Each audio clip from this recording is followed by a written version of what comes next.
ቁርአን ላይ ነብዩ መሐመድ ሰለላሁ ዐለይሂ ወሰለም ወኢዛ ሰአለከ ኢባዲ አኒ ቀሪቡን ኡጂቡ ዳዕወተ ዳኢ ነው። ባሪያዎቼ በጠየቁህ ጊዜ ስለኔ እኔ ቅርብ ነኝ ለባሮች ምላሽ መልስ ምሰጥ ነኝ ይላል አላህ Subhanahu Wa Ta'ala። ይህ ኻሊቅ አልከውን ኢማም ኢብኑል ጀውዚ አንድ ዕለት አንድ ወጣት መጣና ጠይቃቸው ይባላል። እኔ አላህን ብለምነው ብጠይቀው አልሰጠኝ አለ፣ ምንድነው ጉዳዩ ብሎ ጠይቃቸው።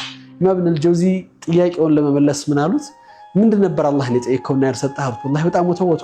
እሱ በዛ ሰዓት በእነሱ ቋንቋ አገላለጻና የጠየቁት ነገር ሲገልጽላቸው ትርጉሙ ትንሽዬ ዱካን ወይም ደግሞ ትንሽዬ ሱቅ እንዲኖረኝ ይፈልግ ነበርና ያ ግን አልተሳካልኝም አላቸው። የሰው ልጅ በአቅሙ ልክ ነው የሚጠይቀው፣ ባለው ነገር ላይ ነው የሚጠይቀው። ተመልከቱት፣ አላህን ለምኖ እምቢ አለኝ ብሎ የሚያስባቸው ነው። ኢማም ኢብኑል ጀውዚ አላህ ስራቸው ደላቸውና የሚገርም መልስ መለሱለት።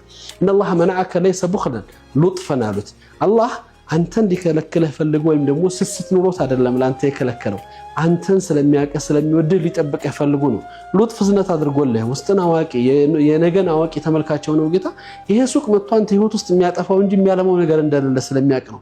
ስለዚህ አላህ ወደው እንጂ ጠልቶህ አይደለም። አንዳንድ ጠይቀናቸው ያጠናቻነው ነገራቶች እኛ አላህ ለኛ ሲሰጠን ለኛ የሚጠቅመንን እንጂ እኛ የፈለግነውን አይደለም። ምክንያቱም መጥቶ እንዳያበላሽን መጥቶ ነገራችንን እንዳያጠፋብን ስለሚፈልግ ኻሊቅ አልከውን በዚህ ስሜት። ለዚህ ነው ይሄንን መሰረት አድርገው ኢማም ኢብኑል ጀውዚ ምን ይላሉ?